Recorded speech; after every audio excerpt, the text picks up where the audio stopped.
বাংলাদেশ কি সত্যি একদিন ডুবে যাবে, নাকি সোশ্যাল মিডিয়ায় যা শুনছেন তার অনেকটাই বাড়িয়ে বলা?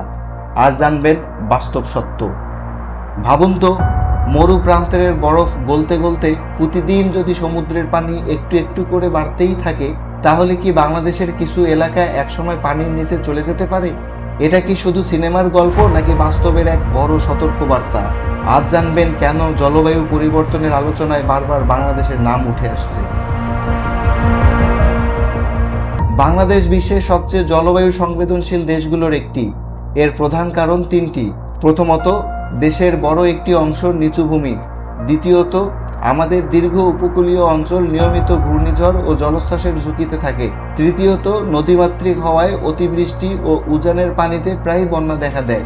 বিশেষজ্ঞরা বলছেন, জলবায়ু পরিবর্তনের ফলে ঘূর্ণিঝড় আরও শক্তিশালী হতে পারে, অতিবৃষ্টির ঘটনা বাড়তে পারে এবং সমুদ্র পৃষ্ঠের উচ্চতা ধীরে ধীরে বৃদ্ধি পেতে পারে। তবে এর মানে এই নয় যে আগামী কয়েক বছরের মধ্যেই পুরো বাংলাদেশ পানির নিচে চলে যাবে। এই ধরনের দাবি অতিরঞ্জিত। বাস্তবতা হলো, যদি দীর্ঘমেয়াদে জলবায়ু পরিবর্তনের প্রভাব মোকাবিলায় কার্যকর পদক্ষেপ নেওয়া না হয়, তাহলে উপকূলীয় অঞ্চল, কৃষি, বিশুদ্ধ পানির উৎস এবং মানুষের জীবিকা বড় ধরনের চ্যালেঞ্জের মুখে পড়তে পারে। এই কারণেই বাংলাদেশের আন্তর্জাতিক জলবায়ু সম্মেলনগুলোতে অন্য দেশগুলোর কাছে জলবায়ু অর্থায়ন এবং প্রযুক্তিগত সহযোগিতার দাবি জানিয়ে আসছে। কারণ জলবায়ু পরিবর্তনের প্রভাব মোকাবিলা করা শুধু বাংলাদেশের একার পক্ষে সম্ভব নয়।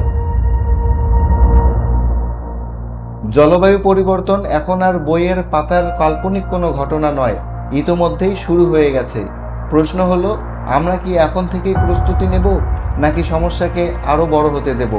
আপনার মতে জলবায়ু পরিবর্তন মোকাবেলায় সবচেয়ে গুরুত্বপূর্ণ পদক্ষেপ কী হওয়া উচিত? কমেন্টে জানিয়ে দিন।